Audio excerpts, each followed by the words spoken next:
de l'homme et produit la récompense. Et comme il est paix, elle est paix aussi pour les sangs.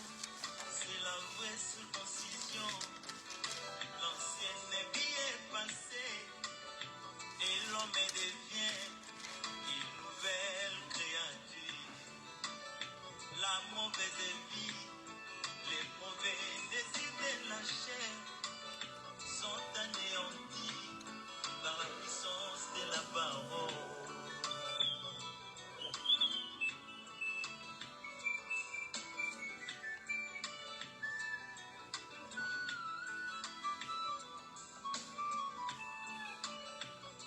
J'ai vu Pierre après les visions du Saint-Esprit. Il s'est levé pour prêcher la parole de Dieu.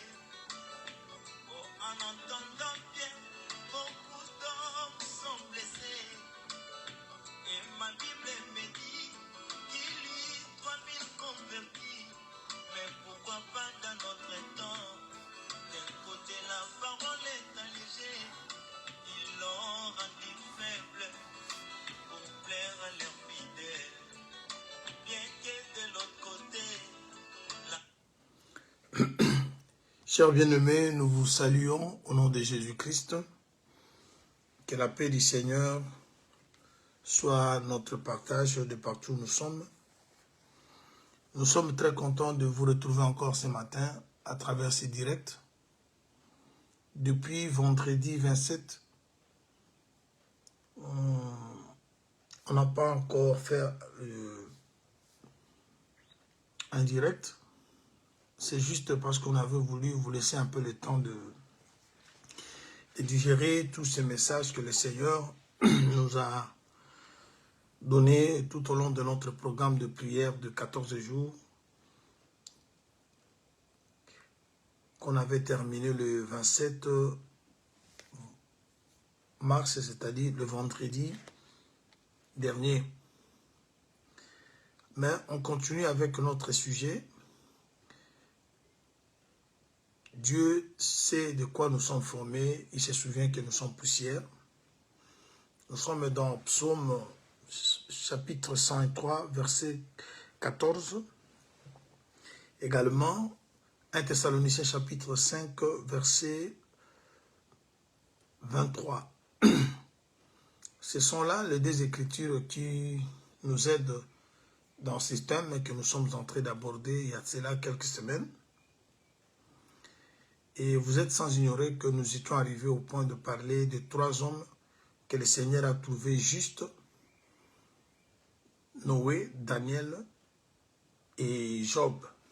On avait promis, par la grâce du Seigneur, que nous allons prendre le temps de décortiquer les valeurs qui se trouvent dans chacun de ces hommes. On a eu le temps d'expliquer beaucoup de choses autour de Noé. Pourquoi Noé devait être compté parmi les 3. Le Seigneur nous a fait grâce. On a compris beaucoup de choses autour de la vie de Noé. Et maintenant, nous voulons commencer avec Daniel, parce que nous avons dit que nous allons devoir parler tout en respectant l'ordre établi que l'Écriture a utilisé, comment l'Écriture les a placés. Il a commencé par Noé, Daniel et puis Job. Alors, ce que le Seigneur avait voulu que nous puissions partager avec vous par rapport à Noé, bien qu'il y a beaucoup de choses que nous n'avons pas dites, parce que le Seigneur n'a pas permis que cela soit dit par rapport à Noé. Mais ce que le Seigneur avait trouvé bon que nous puissions mettre à votre disposition, c'est ce que vous avez écouté. Peut-être Dieu permettra par la bouche d'un autre ministre que vous écoutiez encore d'autres choses sur Noé, ou également il permettra que nous revenions un autre jour afin de parler encore de Noé dans d'autres dimensions qui n'a pas permis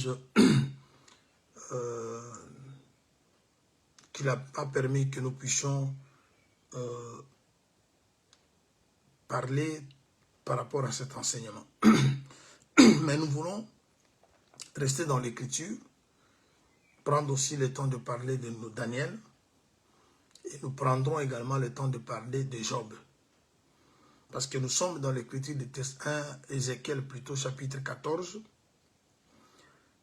comme on l'avait conseillé aux bien-aimés de lire à partir du premier verset, et jusqu'au verset, pourquoi pas tout le chapitre 14.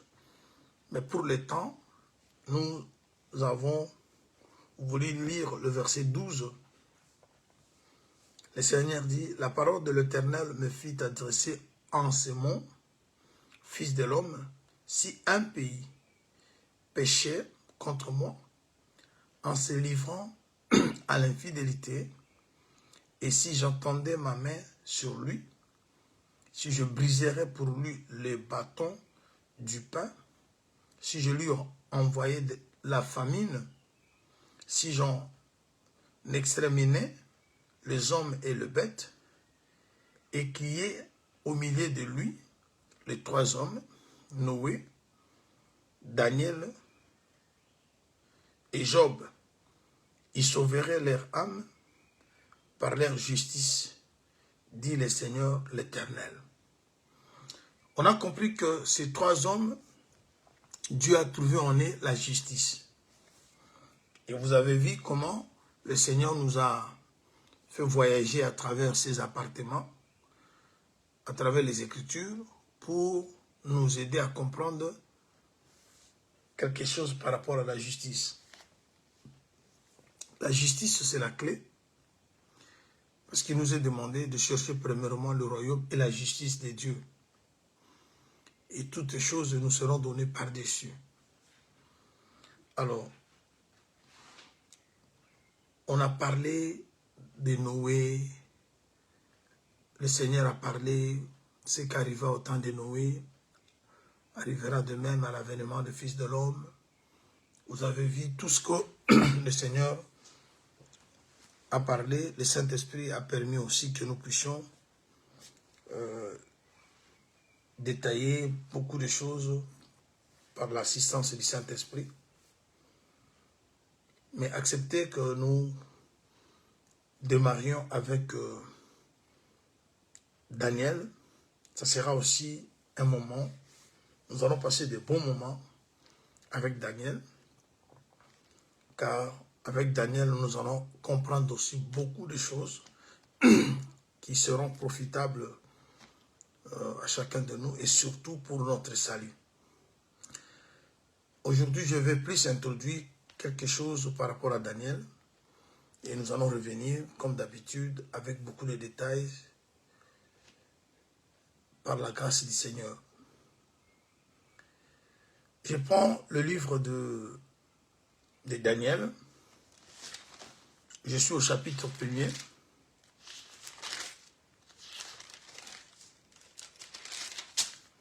À partir du premier verset, je commence.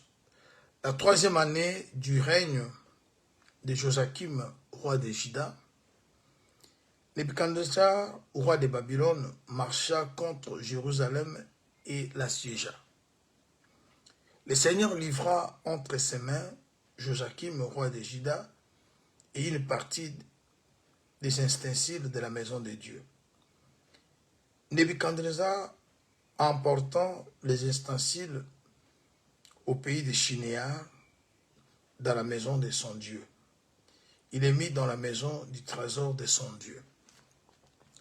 Le roi donna l'ordre à Shpenaz, chef des énigmes, d'amener quelques-uns des enfants d'Israël de race royale ou de famille noble. Des jeunes garçons sans défaut corporel, beaux de figure, doués de sagesse, d'intelligence et d'instruction, capables de servir dans le palais du roi, à qui l'on enseignerait les lettres et la langue de Chaldéen. Le roi leur enseigna pour chaque jour une portion des mets de sa table et du vin dont il buvait. Voilà voulant les élever pendant 3 années, au bout desquelles ils seraient au service du roi. Il avait parmi eux, d'entre les enfants de Juda, Daniel, Anania, Mishkaël et Azaria.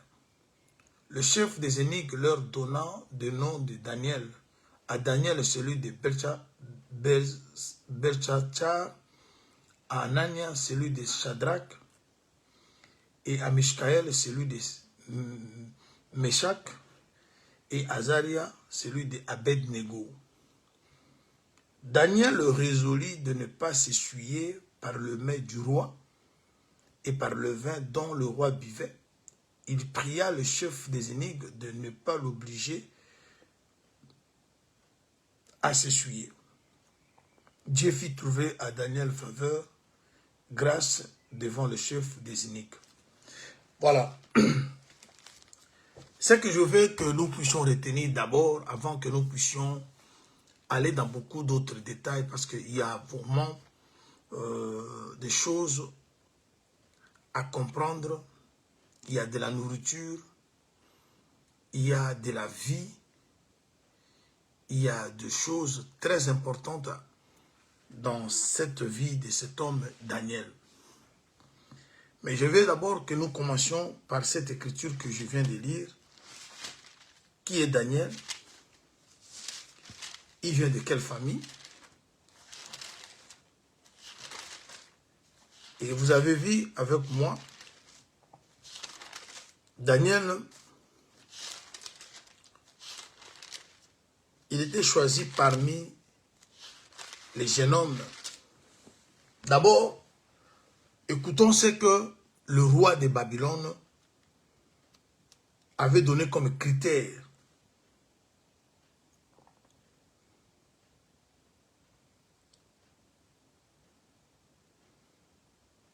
Il a voulu que les enfants d'Israël, de la race royale ou de familles nobles,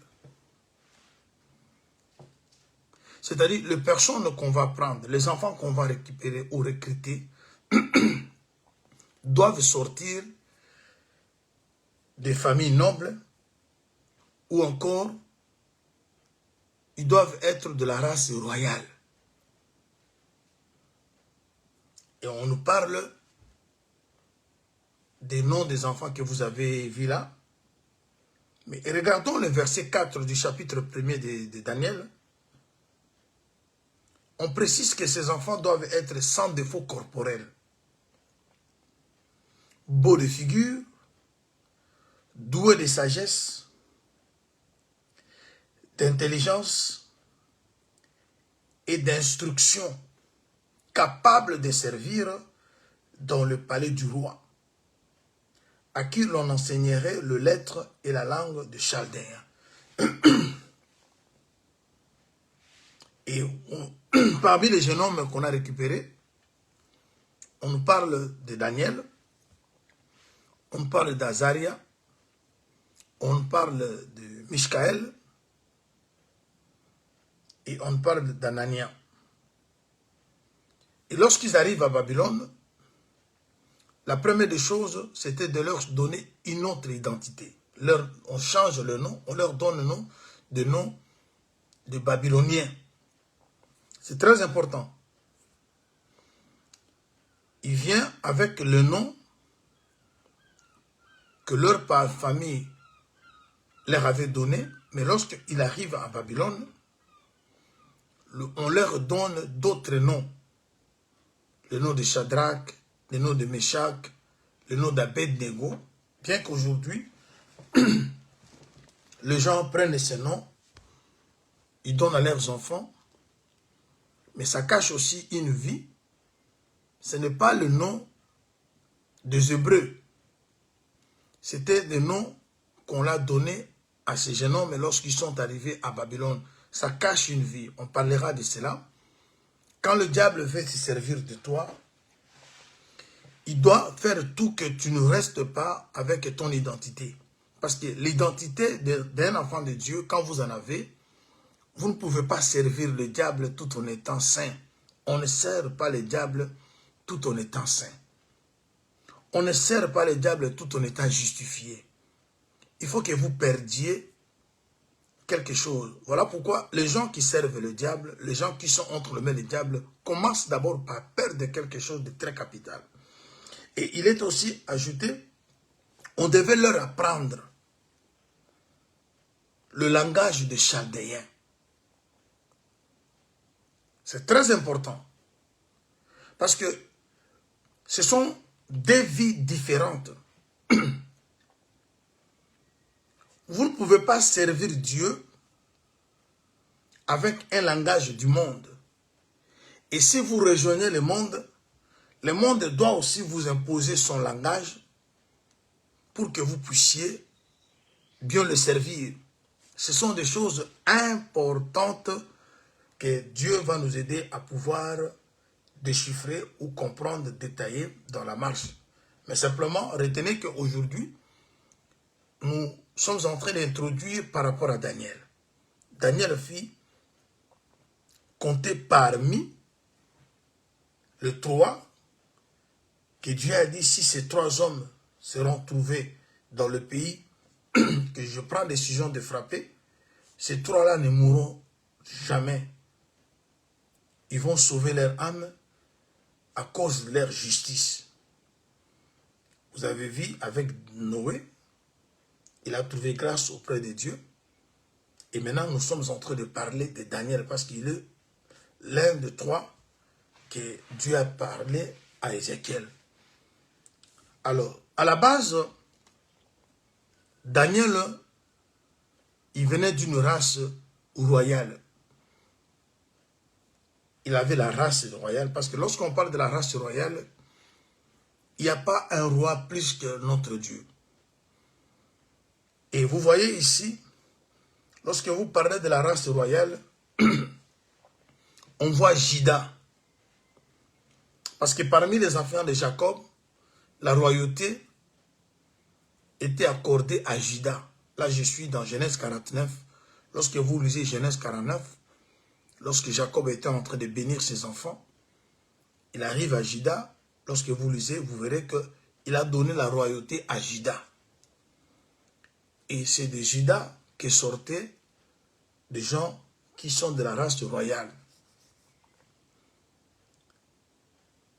Alors, ils arrivent à Babylone. Le plan était comment? Permettez que je reprenne encore une écriture ici. Le verset 5. D'abord, le roi leur assigna pour chaque jour une portion de mets de sa table et du vin dont il buvait, voulant le lever pendant 3 années, au bout desquelles il serait au service du roi. Avant qu'il commence à servir le roi de Babylone, le roi a voulu d'abord changer leur alimentation. Qu'ils ne mangent pas comme ils mangeaient en Israël, mais qu'ils commencent à manger de la nourriture qui vient de sa table. Et qu'ils boivent également le vin que le roi buvait. Et au bout de 3 années, lorsqu'ils vont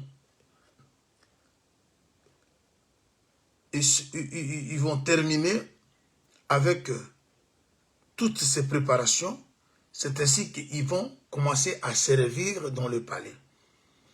Ils doivent prendre la langue plutôt des Babyloniens. On doit leur donner des noms des Babyloniens et ils doivent manger la nourriture des Babyloniens, et surtout cette nourriture qui venait de la table du roi ainsi que le vin. Le verset 6, chapitre 1er de Daniel, il y avait parmi eux, d'entre le fils de Juda, Daniel, Anania, Mishkaël et Azaria. Le chef d'Énike leur donna des noms, et à Daniel celui de Beltshachar, à Anania celui de Shadrach, et à Mishkaël, celui de Meshach, et Azaria, celui d'Abed-Nego. Le verset 8, on voit la réaction, je m'excuse, de Daniel. Daniel résolut de ne pas s'essuyer par le mets du roi et par le vin dont le roi buvait. Il pria le chef des énigmes de ne pas l'obliger de s'essuyer. C'est-à-dire, vous ne pouvez pas servir le diable sans que vous portez une identité qui est propre au diable. Alors, le diable travaille avec des personnes souillées. Et Daniel a compris que si je mange ou je bois, c'est la nourriture qui vient de la table du roi, ou je bois le vin du roi, je serai souillé. Alors, il a résolu de ne pas s'essuyer. C'est pour dire que nous allons comprendre que la nourriture peut souiller quelqu'un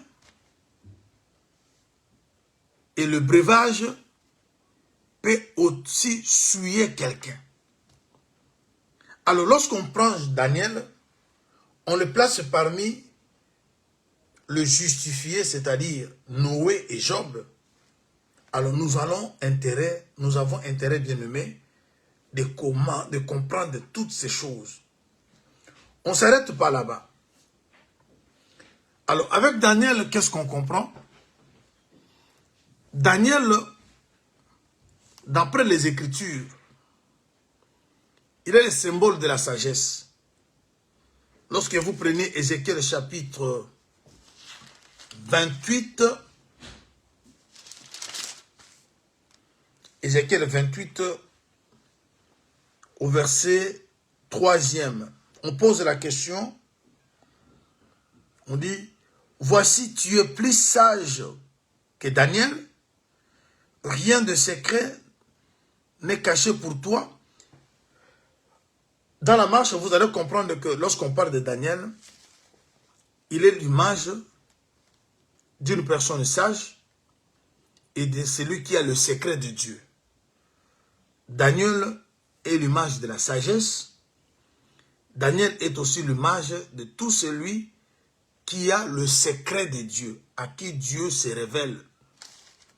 Alors, pour ne pas entrer vraiment dans beaucoup de détails, parce qu'on va aller étape par étape, j'aimerais aujourd'hui, par la grâce du Seigneur, vous parler de ces 4 choses que nous avons vues dans le chapitre 1er de Daniel. C'est très important. La première des choses, Daniel vient de la famille royale, la race royale. Rappelez-vous, lorsqu'on a parlé sur Noé, l'objectif de l'arche, c'était de conserver la race. Et pour que la race soit conservée, Dieu a voulu que ceux qui vont entrer dans l'arche puissent toujours être couple. Les hommes comme les animaux qui étaient entrés dans l'arche formaient des couples. Et ça a permis la conservation de la race. On a expliqué le couple pour que la race de Dieu soit conservée. Il faut que nous soyons aussi en couple. Vous avez vu comment le Seigneur avait orienté les choses. Et on a parlé de Jésus qui est l'époux, de nous qui sommes l'épouse, ainsi de suite. Et nous formons un couple avec le Saint-Esprit. Et ça permet que la race de Dieu soit conservée. On a même expliqué, si nous sommes de la race de Dieu, comme le frère Paul l'a expliqué dans Acte 17, le verset 27 au verset 33, Dieu a quelle race? Et nous sommes partis dans les Écritures où nous avons vu que Dieu est amour, Dieu est lumière, Dieu est esprit, Dieu est parole. Alors, si on peut conserver la race de Dieu, la race qui devait être conservée, c'est la lumière, c'est l'amour, c'est la parole, ainsi que l'esprit. Alors, lorsque vous êtes de la race de Dieu, on sous-entend que vous êtes esprit. Lorsque vous êtes de la race de Dieu, on sous-entend que vous êtes lumière. Lorsque vous êtes de la race de Dieu, on sous-entend que vous êtes amour et vous êtes parole. Alors Daniel, on dit qu'il était de la race royale. C'est ce qu'a été la demande du roi, que les jeunes hommes doivent être de la race royale et des familles nobles. On parlera de tout ça. Alors, lorsqu'ils arrivent à Babylone, Babylone va faire à ce qu'ils puissent perdre leur identité.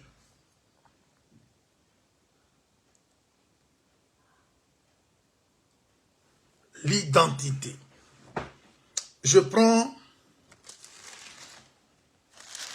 Nous prenons une écriture. Nous sommes dans le livre de Malachie, je pense. Prenons Malachie.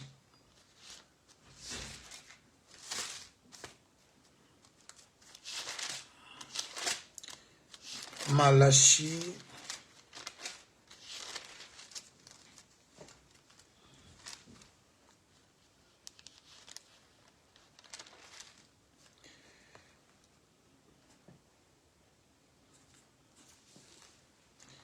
Nous sommes dans Malachie. Un instant.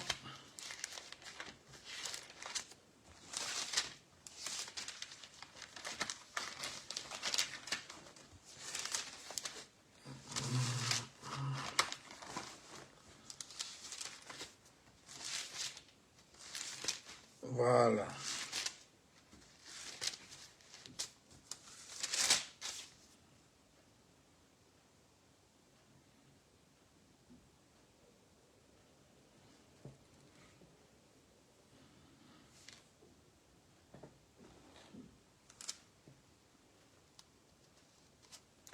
Nous sommes en Malachie.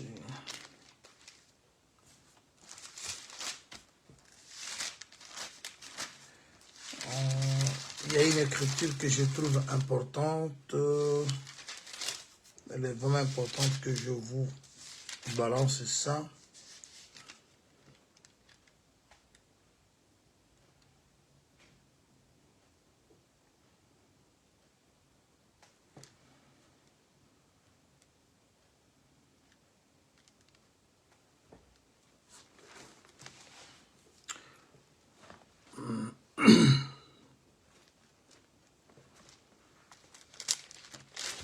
Malachie chapitre 3, je pense bien.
Bon, avançons.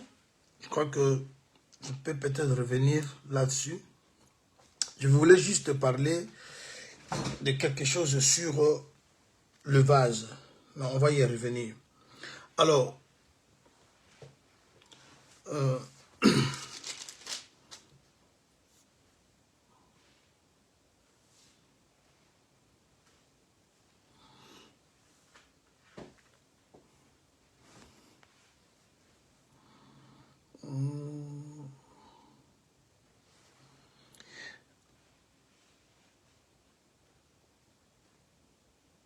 Non, c'est pas vraiment ça que je suis en train de trouver, de chercher. Mais ne vous dérangez pas, on va y revenir là-dessus. Alors, je disais ceci par rapport à Daniel.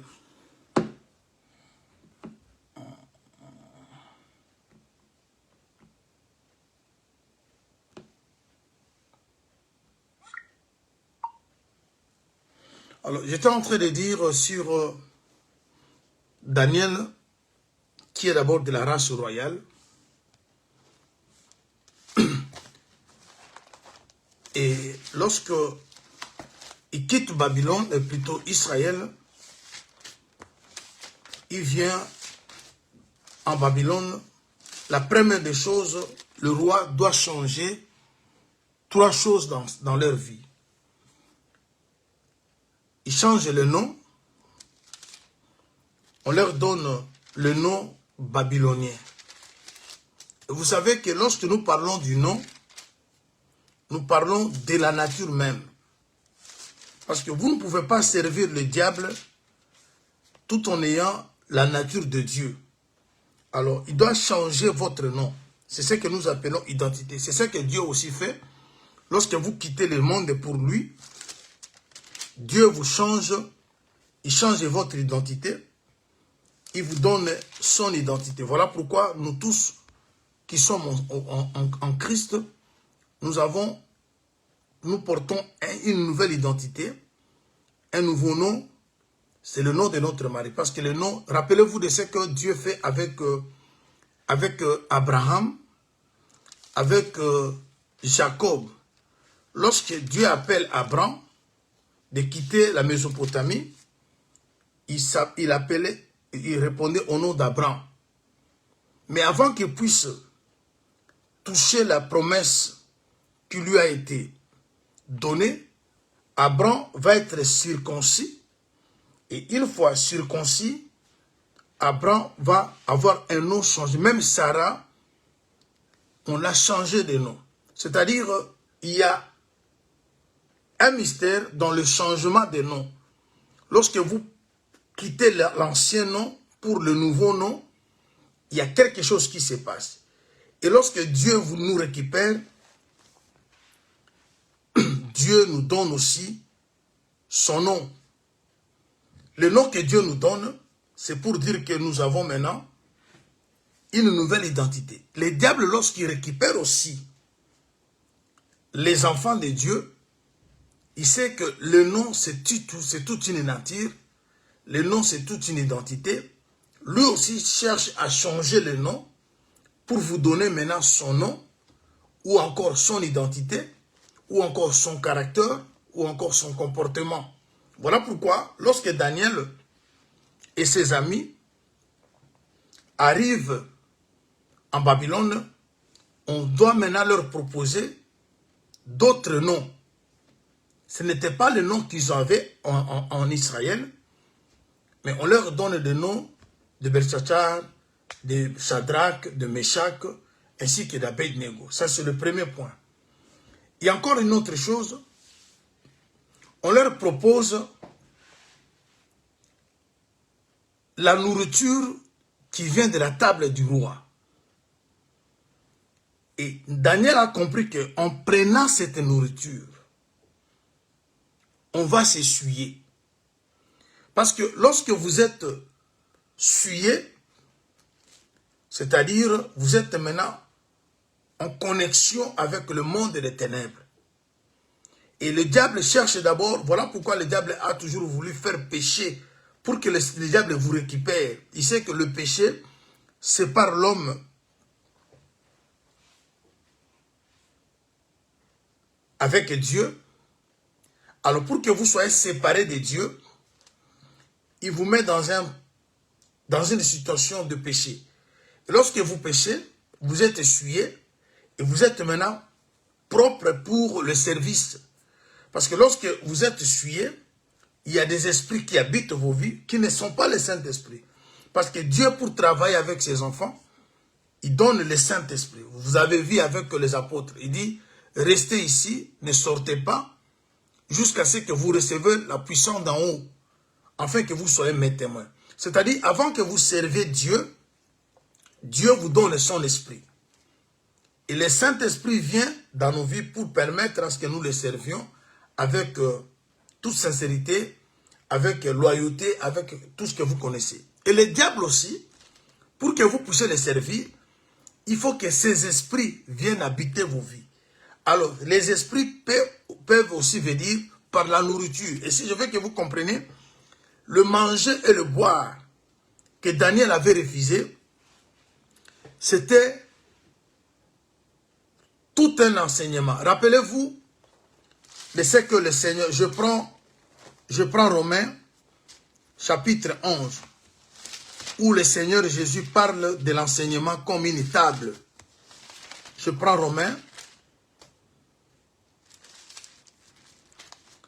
Je suis dans Romains, chapitre 11. Romains, 11e chapitre.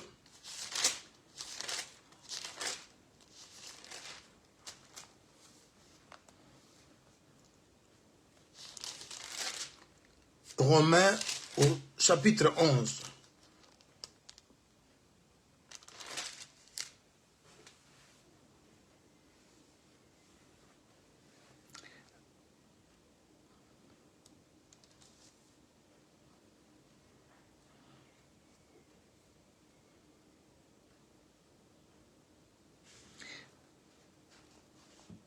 Vous lisez Romains chapitre 11 à partir du verset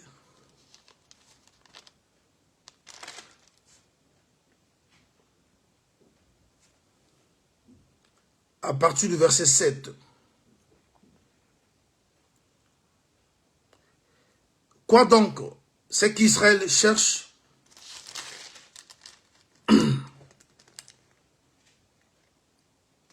ce qu'Israël cherche, ne l'a-t-il pas obtenu? Mais les Élis l'ont obtenu tandis que les autres ont été endurcis. Selon qu'il est écrit, Dieu leur a donné un esprit d'assoupissement, des yeux pour ne point voir, des oreilles pour ne point entendre, jusqu'à ce jour. David a dit que leur table soit pour eux un piège et un filet, une occasion de chute et une rétribution. Ici, l'apôtre Paul parle de l'enseignement de la loi, qui était une nourriture. Mais il parle de cet enseignement en utilisant le langage de la table. Il dit que votre table, que leur table soit pour eux un piège. C'est-à-dire, la table est en rapport avec la nourriture. Et la table dont l'apôtre Paul faisait allusion, c'était l'enseignement de la loi.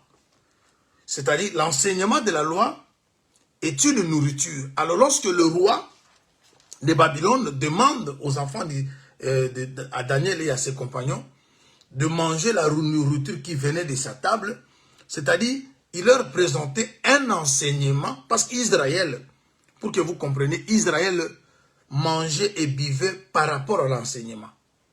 Tout ce qu'Israël mangeait était lié à un enseignement.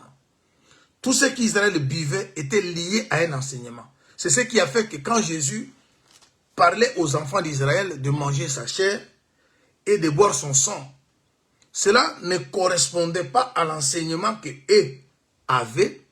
Ils ne pouvaient pas manger la chair humaine. Ils ne pouvaient pas non plus boire le sang humain.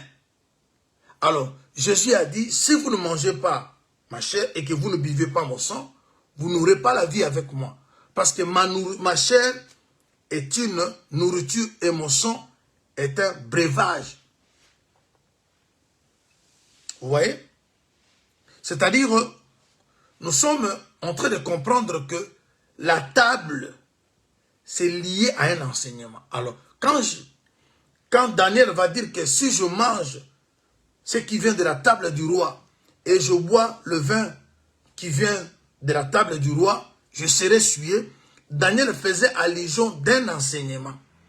Alors, le roi de Babylone, il a voulu que ses enfants d'Israël, qui viennent de la famille royale, des familles nobles, puissent quitter le vrai enseignement pour être à son service.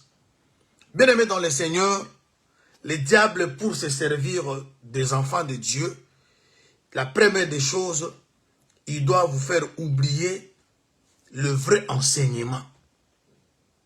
Parce que vous devez savoir que l'enseignement purifie.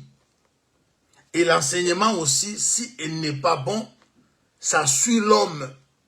Voilà pourquoi Daniel n'a pas voulu s'essuyer. C'est ça la deuxième chose. On a d'abord cherché à changer le nom. Je parlais de l'identité. Deuxième chose, on vous propose la nourriture qui va vous suyer, comme le monde aujourd'hui est suyé, parce que rien d'impire entrera dans le royaume de Dieu. Parce que nous sommes en train de parler des choses liées au royaume des cieux. Alors, ceux qui n'entreront pas dans le royaume des cieux, ce sont des personnes souillées, des personnes impures. Et vous devez comprendre que l'enseignement rend les gens impires. Toutes les personnes que vous voyez, ils montent et descendent. S'ils n'écoutent pas le bon enseignement, ils sont souillés. Leur âme est souillée. Parce que n'oubliez pas, le problème que nous avons, c'est celui de conserver notre esprit, notre âme et notre corps irrépréhensible. Vous voyez? Alors, le Seigneur veut que tout notre être soit conservé, parce que l'apôtre Paul a dit que le Dieu des paix lui-même vous sanctifie tout entier. Mais Dieu sanctifie par la parole. On a vu avec vous, là, dans les séances passées, lorsque nous étions dans la prière, c'est par la parole que nous sommes sanctifiés. Et c'est par la parole aussi que nous sommes souillés. La parole de Dieu nous sanctifie, l'enseignement de l'ennemi nous suit. Alors voilà pourquoi celui qui est sage comme Daniel, il ne se laisse pas faire, il ne se laisse pas emporter par tout ce qu'on lui présente, mais il regarde ce qu'il a en lui. Nous avons vu, le diable, le roi de Babylone, il cherche à changer l'identité, à proposer une nourriture qui doit suer ceux qui viennent de la race royale. Et la troisième chose, il doit leur enseigner le langage des Babyloniens. Or, vous savez, très bien aimé, je prends une écriture. Je suis dans 1 Corinthiens.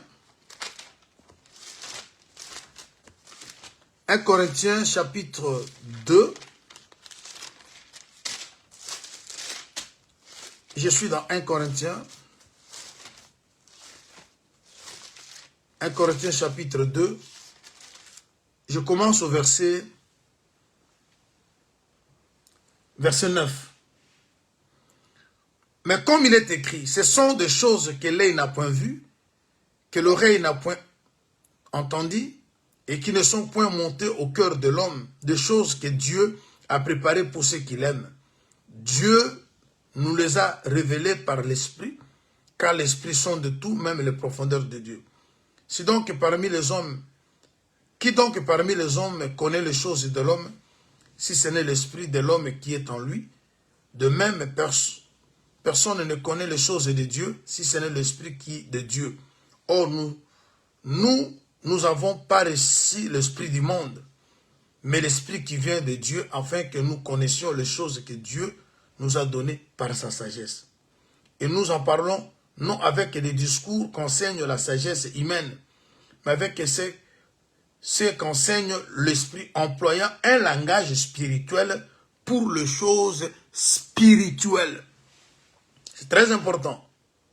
Le langage de ceux qui connaissent Dieu doit être différent du langage de ceux qui ne connaissent pas Dieu. L'apôtre parle ici, il faut que nous ayons un langage spirituel pour les choses spirituelles. Alors, le monde aussi a son langage. Et le monde, tellement qu'il est charnel, il ne peut jamais avoir le langage spirituel. Le monde a un langage matériel, un langage du monde. Voilà pourquoi, lorsque vous partez dans les églises, le langage c'est quoi? C'est l'enseignement aussi. Quand tout est tourné sur le matériel, vous entrez du 1er janvier au 31 décembre, on ne vous parle pas du royaume. On ne vous prépare pas à la rencontre de votre Dieu. On ne vous signale pas que le moment viendra, ce monde passera, dont vous devez vous préparer à la rencontre du Seigneur. Du 1er janvier au 31 décembre, tout ce qui est enseigné dans les églises, on vous parle simplement comment vous serez grand, comment vous achèterez. C'est-à-dire, quand vous partez à l'église, c'est seulement pour arracher le mariage, c'est seulement pour arracher le travail. On vous parle toujours de tout ce qui est lié au matériel. C'est un langage qui est propre au monde. Et les enfants de Dieu savent qu'ils sont passagers, ils sont pèlerins, ils sont étrangers. Il faut maintenant que le langage que vous devez écouter soit un langage qui vous prépare à ces rencontres-là. Il est bien que on a tous besoin de manger, de vêtures, ainsi de suite. Mais nous ne pouvons pas oublier la logique de Dieu, de chercher premièrement le royaume et la justice de Dieu. Parce que le royaume que nous cherchons, ce n'est pas le royaume de Babylone. Le royaume qu'on cherche, ce n'est pas le royaume de Babylone. Parce que le fait que Daniel et ses compagnons venaient, ils n'avaient pas à chercher un royaume. Ils étaient déjà de la race royale. Vous naissez déjà avec le sang des gens qui appartiennent à un royaume. C'est comme le diable qui vient auprès de Jésus. Il lui dit, si tu vas te prosterner devant moi, je te donnerai tous ces royaumes du monde. C'est comme si Jésus était à la recherche d'un royaume. Il était lui-même déjà roi des rois. Quand quelqu'un est roi des rois, il est déjà dans le royaume. Jésus, il était un roi. Il est roi, il n'a pas besoin d'un royaume quelconque. Et voilà pourquoi, quand Jésus conservait le royaume que lui avait, parce qu'il ne pouvait pas se prosterner devant le diable pour avoir le royaume de ce monde, cependant, il avait déjà un royaume céleste. Et maintenant, quand vous vous connaissez, que vous appartenez déjà à un royaume, vous êtes de la race royale, vous êtes de familles nobles, vous n'avez pas bien aimé, vous ne pouvez pas vous prosterner pour bénéficier d'un royaume de ce monde. Parce que vous cherchez premièrement le royaume et la justice. Et le royaume que vous cherchez, c'est lequel? C'est le royaume des cieux. Et la justice, c'est ce qui va vous faire entrer dans ce royaume-là. Et si vous en avez déjà, vous ne pouvez pas perdre ce que vous avez pour céder aux choses de ce monde. Alors, le roi travaillait sur ces choses. Faire perdre à Daniel et à ses compagnons la race royale pour qu'ils deviennent maintenant les gens qui s'accrochent au royaume de ce monde. Il voulait faire perdre à Daniel et à ses compagnons l'identité qu'ils ont venant des familles nobles pour leur faire porter le nom qui était babylonien. Le roi voulait que ces jeunes hommes commencent à parler la langue ou bien le langage des Chaldéens. Et quand vous parlez le langage du monde, vous n'êtes pas prêt pour servir Dieu. Parce qu'il faut un langage spirituel pour les choses spirituelles. Alors, c'est ça le travail. Mais il y a eu des gens qui étaient chargés pour faire ça. J'aime ça. Et je suis que dans l'introduction, et vous verrez, demain, lorsqu'on reviendra, on va vous faire voir qui sont engagés pour vous faire oublier le langage d'Israël. Et je vous avais promis que je vous parlerai de pays, de villes qui doivent parler la langue de Canaan. Parce que Canaan a une langue. Et la langue de Canaan doit parler doit être parlé quelque part. Alors nous sommes dans un monde où les gens travaillent pour compte du roi de Babylone pour nous faire oublier notre langage à nous, pour nous faire oublier notre identité à nous, et pour nous faire manger des choses qui peuvent nous souiller. Alors il faut maintenant que nous soyons comme Daniel, un homme sage, qui a résolu de ne pas s'essuyer. Parce qu'à cause des problèmes, à cause de tout ce que nous rencontrons dans le monde, on se laisse faire. Le diable sait que tu as besoin du mariage. Le diable sait que tu as besoin de l'argent. Tu as besoin du voyage. Il te propose maintenant des choses qui vont te faire oublier ta nature, ton identité et le langage des enfants de Dieu. Et lorsque tu vas perdre tout ça, tu deviens souillé. Oh, les impires, les souillés, n'ont pas part au royaume des cieux. Devant nous, il y a un royaume qui est à venir. Mais pour y entrer, on ne doit pas être souillé. Voilà pourquoi la parole de Dieu vient nous purifier, la parole de Dieu vient nous sanctifier pour que nous puissions avoir part à ce royaume.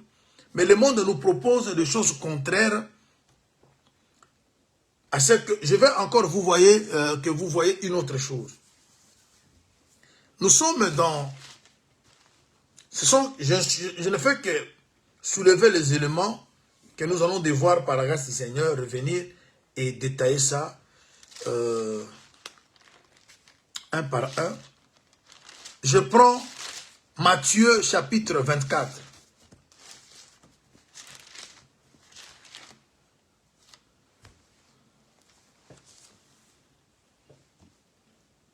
Matthieu chapitre 24. Je commence au verset 15, si je ne me trompe pas.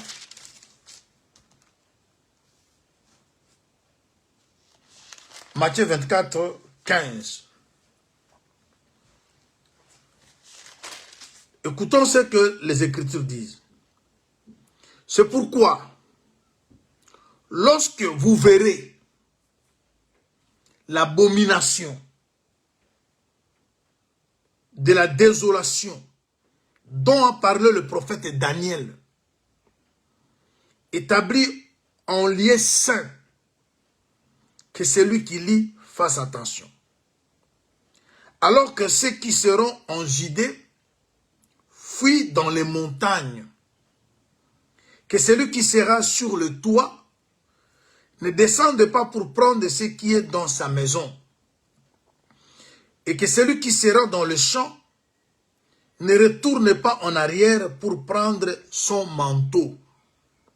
Malheur aux femmes qui seront enceintes et celles qui allaiteront en ce jour-là. Priez pour que votre fuite n'arrive pas en hiver, ni un jour de sabbat. L'Écriture nous dit que Daniel avait prophétisé, parce qu'il s'agit de Daniel dans cette introduction. Il a été présenté par Ézéchiel comme un des hommes qui ne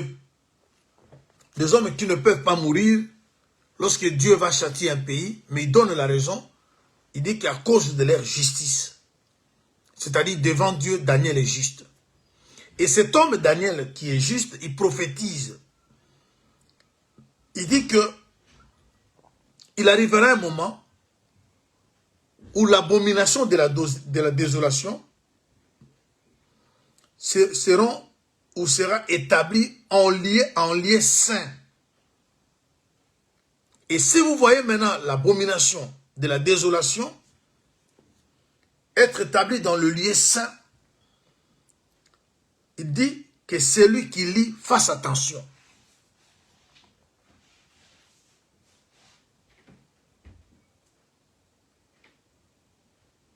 Alors, vous savez déjà que nous sommes en train de parler sur l'homme. L'homme est à trois parties. on a l'esprit, on a l'âme et on a le corps. Ce qui ne parle que du parvis, du lieu saint et du lieu très saint. L'âme, c'est le lieu saint. L'esprit, c'est le lieu très saint. Le parvis,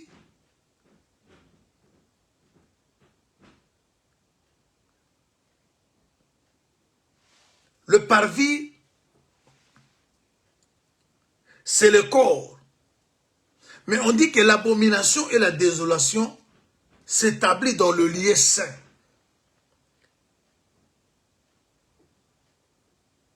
Parce que l'âme est au centre.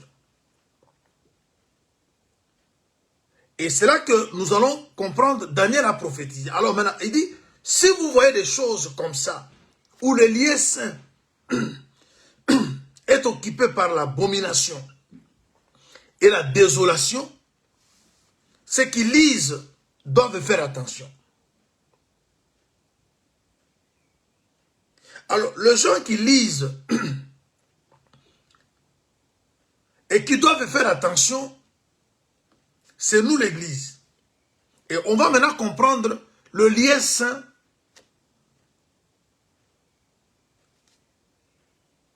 où habite la désolation et l'abomination. C'est ainsi que vous verrez même lorsque nous parlons des assemblées des saints, oui, il est vrai que nous sommes des assemblées des saints, mais toujours dans les assemblées des saints, nous qui sommes saints, les mauvaises choses, l'abomination, ils viennent s'installer dans nos vies. On parlera aussi de lieux saints comme la terre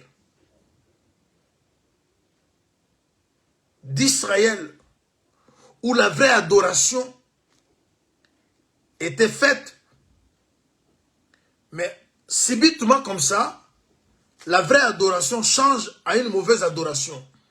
Parce que le plan du diable, c'est quoi? À la base, vous êtes de la race royale, vous venez de familles nobles, mais il veut que vous quittiez cette race royale, il veut que vous abandonnez ces principes-là des familles nobles, il veut que vous laissiez le langage des enfants de Dieu, il veut que vous goûtiez aux aliments qui viennent de la table du roi de ce monde. Parce que Babylone représente le monde. Et le roi de Babylone représente le roi de ce monde. Et vous savez la mission du roi de ce monde. Pour m'arrêter,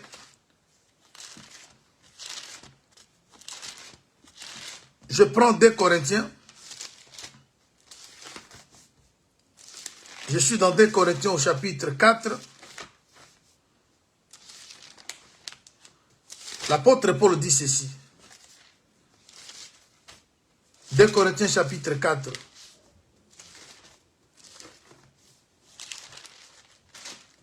Voilà, je suis dans 2 Corinthiens. Nous prenons le chapitre 4 à partir du verset 3.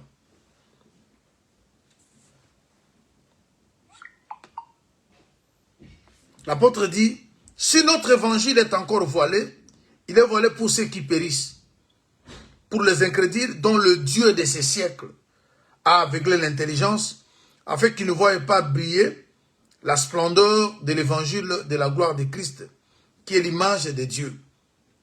Nous ne nous prêchons pas nous-mêmes, c'est Jésus-Christ, le Seigneur, que nous prêchons. Et nous disons, nous, vos serviteurs, à cause de Jésus.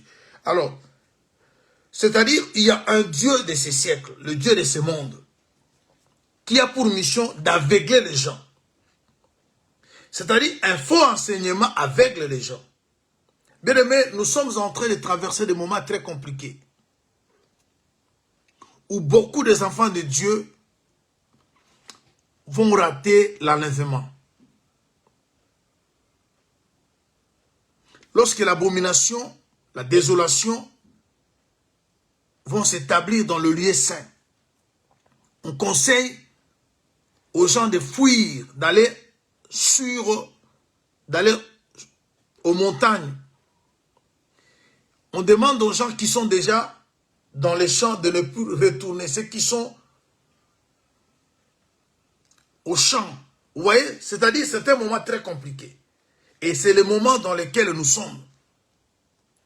Où l'abomination de la désolation, même là où vous ne pouvez pas croire que les mauvaises choses peuvent se faire, même parmi les gens qui détiennent la Bible, les gens qui enseignent, c'est là où vous trouvez les mauvaises choses se produire. Nous qui disons enfants de Dieu, fils et serviteurs de Dieu, nous qui marchons avec l'étiquette des saints, mais c'est parmi nous qu'on trouve des choses abominables. Alors tout ça, ça doit nous interpeller. Et le message que l'apôtre, le livre de Matthieu nous fait passer, lorsque vous lisez et que vous voyez que les choses qui a été prophétisées par Daniel, parce que Daniel avait une vision avancée. Daniel, c'est quelqu'un qui a vu des choses qui venaient et il a prophétisé. Et nous sommes là maintenant en train de vivre les choses que Daniel avait prophétisées. Alors, comment doivent nous comporter vis-à-vis de ces choses? Et lorsque nous regardons la vie de Daniel, il n'était pas dans des compromissions.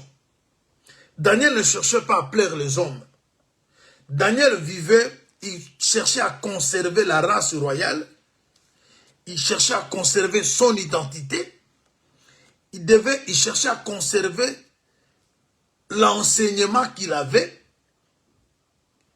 Et le roi voulait que dans 3 mois, après avoir appris à ces jeunes hommes le langage des Chaldéens, après avoir donné à ces jeunes hommes les aliments qui venaient de sa table, et après avoir fait porter à ces jeunes hommes le nouvelle identité, alors ils vont maintenant servir dans son palais. Le diable est en train de recruter aussi. Il cherche à récupérer ceux qui sont déjà dans les camps du Seigneur. Voilà pourquoi la parole vient pour que nous qui lisons, je vais m'arrêter là, parce que je voulais simplement vous introduire dans la pensée de Daniel, et ça sera encore, nous passerons de bons moments avec Daniel, comme nous avons pu passer avec Noé. Alors je vais vous laisser partir avec une idée et de ce que nous allons devoir par la grâce du Seigneur parler. Il a dit ceci dans dans Matthieu 24, au verset 16. Alors ceux qui seront en Judée fuient dans les montagnes. Vous savez, Judée a été cité comme une des places ou un des endroits où le témoignage de Jésus devait être amené. Il dit, vous serez mes témoins en Jérusalem, Judée, Samarie, juste aux extrémités de la terre. C'est-à-dire, mais lorsqu'on demande aux gens de quitter Judée, le lecteur, ceux qui lisent, on leur a dit de quitter Judée, mais d'aller de fuir dans les montagnes. On va parler de cela. Il ajoute également, celui qui sera sur le toit ne descende pas pour prendre ce qui est dans sa maison. Et quand vous vivez sur le toit, et l'autre qui vit dans la maison, à la manière des hommes, qui est sécurisé, c'est celui qui est dans la maison. Mais à la manière de Dieu, celui qui est sur le toit, c'est celui qui est sécurisé. Pour dire que vous êtes sortis. Parce que l'église veut dire sortir d'eux.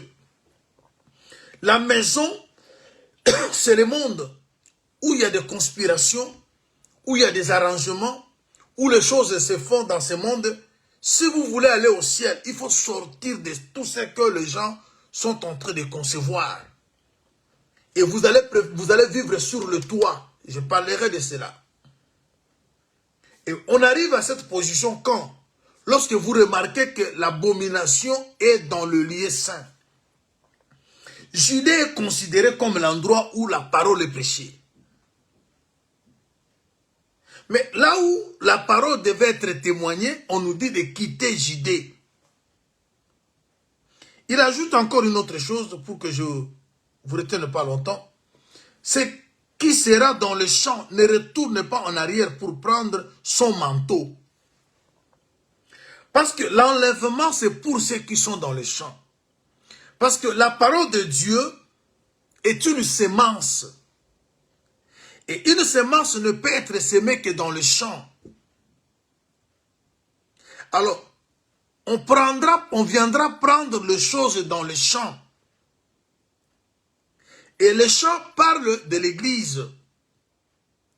Si vous êtes déjà dans l'église, le manteau que vous avez, parce que vous savez que le manteau, c'est le manteau de Shinéar. Vous allez voir avec Akan. Akan était parti prendre le manteau de Shinéar. Le manteau des Babyloniens. Ou le manteau, ça parle aussi d'une vie. Parce que manteau, c'est un habit. Mais si vous êtes déjà dans les champs, le manteau qui est resté, il ne faut plus retourner. Et on parlera aussi des femmes qui seront enceintes et aux femmes qui allaiteront en ce jour-là. Alors, chers bien-aimés, ça c'est le décor de ce que nous allons devoir parler tout ce temps, parce que nous continuons avec notre sujet. Dieu sait de quoi nous sommes formés. Il se souvient que nous sommes pas poussière. Mais il veut que nous soyons comme Noé. On a vu ce qu'il nous a appris par rapport à Noé. Il veut que nous soyons comme Daniel. Et aujourd'hui, nous vous donnons l'idée, une introduction, un petit décor de ce que nous allons devoir, par la grâce du Seigneur, parler autour de Daniel. Et vous allez comprendre qu'il y a encore beaucoup à apprendre par rapport à la vie de cet homme Daniel. Alors, retenez que nous sommes déjà à la base des gens qui ont la race royale. Dans ce monde, nous n'avons pas à chercher encore un autre royaume. Nous sommes dans le voyage. C'est comme vous êtes un prince d'un royaume quelque part, mais vous êtes en transit. Vous êtes en voyage et vous arrivez, vous êtes peut-être le prince du royaume, par exemple,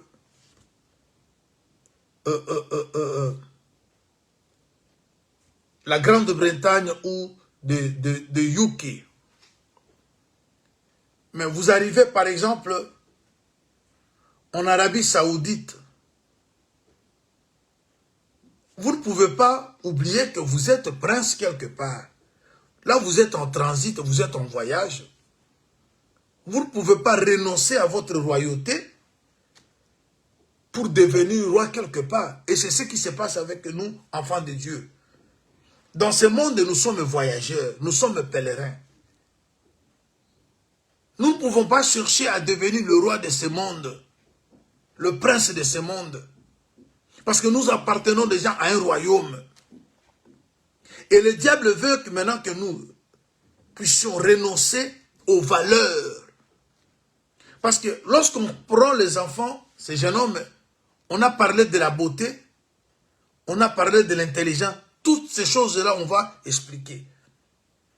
Alors, chers bien-aimés, retenons ce que nous avons.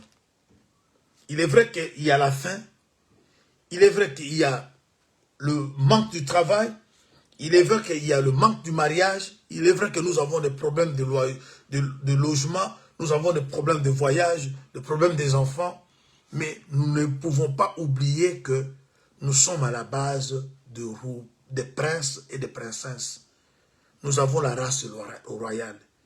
Et le monde dans lequel nous sommes veut nous imposer des choses qui doivent nous séparer de notre lignée et de nos racines, nous donner des noms, nous apporter un enseignement et nous apporter un langage, et afin que, après tout ça, nous devenions maintenant travailleurs dans le palais. Voilà, chers bien-aimés, le monde passera et tout ce qui se trouve. Que sera un homme de gagner tout le monde s'il va perdre son âme? Alors l'abomination vient maintenant habiter l'âme, parce qu'on parlera du lieu saint comme l'âme, où l'ennemi vient placer l'abomination. Voilà pourquoi vous verrez les gens avec l'évangile éternel à la bouche, les gens avec des versets, mais leur intérieur est rempli de mauvaises choses. Le Seigneur a dit, vous lavez l'extérieur de la coupe, mais vous n'arrivez pas à laver l'intérieur, parce que là-bas, c'est là où il y a l'abomination. Alors, chers bien-aimés, on va se retrouver par la grâce du Seigneur demain. Aujourd'hui n'était qu'un petit décor, une petite introduction pour préparer et la grande marche que nous allons devoir faire avec vous, avec Daniel. Alors, depuis le vendredi qu'on avait fini avec la prière, on s'était aussi reposé un peu, le temps de vous laisser, le temps de digérer tout ce que le Seigneur nous a parlé, tout le temps de la prière, et nous revenons avec le même sujet, le même thème, mais il y aura d'autres chapitres que nous allons devoir, par la grâce du Seigneur, toucher pour notre avancement. Là où vous êtes, que le Seigneur de grâce vous bénisse. N'oubliez pas que vous êtes de la race royale, des familles nobles. Et ne perdez pas tout ça à cause de ce que le monde vous propose, sachant que le monde passera et tout ce qui se trouve. Demeurez bénis, que la paix et la grâce du Seigneur soient votre partage. Demain, à 6 h, heure de Londres, on va avancer avec des explications approfondies par rapport au point que nous venons de soulever. Soyez bénis, que la paix du Seigneur soit sur vous. Je vous souhaite un excellent mois d'avril. Que le Seigneur qui vous a assisté depuis le début de cette année, qu'il continue à vous assister et que ce mois soit excellent, que tout ce que vous allez entreprendre soit vraiment pour votre profit. Que la paix du Seigneur demeure dans vos foyers. On se retrouve demain pour la suite. Soyez bénis au nom de Jésus-Christ.